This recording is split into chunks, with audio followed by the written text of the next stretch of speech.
umefanya mambo ambayo mwanadamu hawezi kufanya.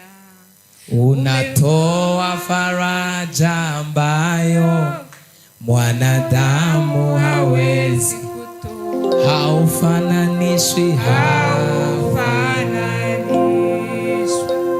na kitu kingine. Yesu nashimwe shengero. Hallelujah, amen. Ndafise umunezero mwinshi umutima wanje, nafise uko nawusobanura. Ndanezerewe cyane kubona mpagaze ngaho gicaniro cy'Imana, nje gushinga intahe y'uwo mwana wanje mubona ngaha. Muri 2024 uyu mwana yari amagufa yonyene, amagufa, twabona amagufa yonyene, n'umubiri wari wariyubuye, n'umubiri utakiboneka. Nabaye mu gahinda kenshi, ngira umubabaro, amarira no narize 2024. Nabwiye Imana ni Imana, ndizera ko ntazosubira kurira amarira narize muri 2024. Nabwira Imana nje ngaha mu rusengero ni Imana, ngiye ku gicaniro cyawe, ariko uyu mwana ndagushima icyo wavuze kuri we. Turiko twubaka urusengero hariya ku Mutakura, nabaye mu ba mbere bashinze umushinga hariya ku Mutakura. Ndabwira Imana ni Imana, ko ivyanje byose bimaze gupfa, wewe wazuye Lazaro amaze iminsi ine mu mva, ushobora kuzura Moridekayi. Imana yacu nihabwa icubahiro. Uko nagenda gukora igikorwa cy'Imana nirirwa ndiko ndaterura isima, nkabwira Imana ni Imana, ndagushimye kuzozura ivyanje byose. Umwana wanje Imana yaramuzuye imukura mu rupfu. Twinjiye muri 2024 naraye ngaha mu makesha, sanga umwana bamuhaye isumu, kandi yayihawe na mukuru wiwe, ameze nka Farao inyuma yacu no musi. Naramubwiye muri iyi minsi n'uno musi yatangwe gutegura imitego kugira mu hiyindi. Namubwiye ba warase kutuva inyuma, uzotugwa inyuma. Acavuga ngo siniteguye kubava inyuma kandi nabakenyereye.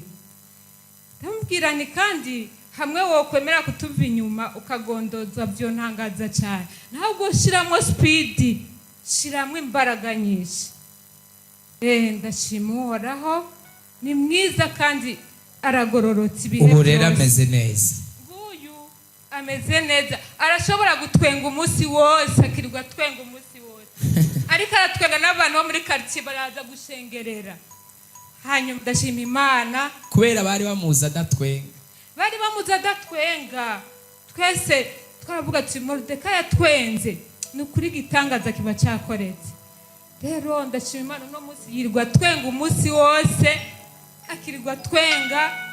Kubohoka kwiyo kwaberenga ku gicaniro cy'Imana, cyagikorane watangaza ko kizomara indwi. Nabwiye Imana, Mana uzofashe ndakibamo gushika gihere. Indwi iheze uravuga ngo Imana yavuganye nawe ko igikorane kibandanya n'iyindi ndwi. Umunsi ugira kane mu ndwi igira kabiri niho Moridekayi Imana yaguhishuriye izina ryiwe, uramuderivra. Ndatangara cyane, wamaze nka 30 minutes uri mu mpwemu uri kuramuderivra. Ndashima Imana, nasanze uwo mugoro ariko aratwenga, yamaze ijoro ryose ariko aratwenga. Guhera uwo munsi umubiri we utangura kumera neza, agira morale. Ndashima Imana rero y'iki gicaniro cya Repentance, ingeri Imana yaduhaye abarongozi Imana itanze batubera amaso. Nukuri urugamba ntigoroshe, ariko ndashima Imana ko Imana yaduhaye abarongozi, abavyeyi batwitayeho, badusengera iminsi yose. Ikindi nshimira Imana nuko Imana imaze kuvuga ko dutanga Isaka. Nabwiye Imana ni Imana, je ibintu byose ni vy'iwawe, nta kintu nshobora gushingamwo akarenge. Hanyuma nabise igitenge gishasha ntarakatisha, naje ndatora envelope bivanye n'ubushobozi nshobora kuronka, ariko Imana niyavyemeye. Ndiko ndasenga ndyamye gutya gatoyi, Imana inyereka telefone yatakaye. Umunsi ugira kabiri mbona telefone yatakaye. Umunsi ugira gatatu mbona umwana wanje ni wayifise. Ndoto zose kubera umwanya mvuga ico Imana yakoze. Urakoze. icyo imana yakoze rero, imana imbwira ko ntanga telefone, hanyuma abana barambwira mama usigaye ufise iyerekwa nawe ridasanzwe, ngo none ngo iyo telefone mama urayitanze.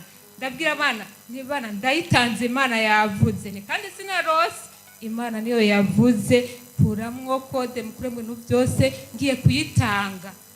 Ngo mama ngo sawa, ngo ntuzose kutubaza ngo mbega ngo telefone utangura kuyivuganya, ni nukuri nasubira kuyivuga nzoba nasubiye inyuma. Rero ndashima imana, kuva umunsi ntanga iyo simu ijya telefone, imana yarabohoye ubuzima bwanje. Nari ufite imisonga numva icumi itakujya kwa macumu, nkaca n'urumube, ariko ndumva nyine ko ari ibitero bidasanzwe. Guhera iyo saha Vyaraheze. naciye mbohoka, dukomere imana amashyi menshi cyane rwose.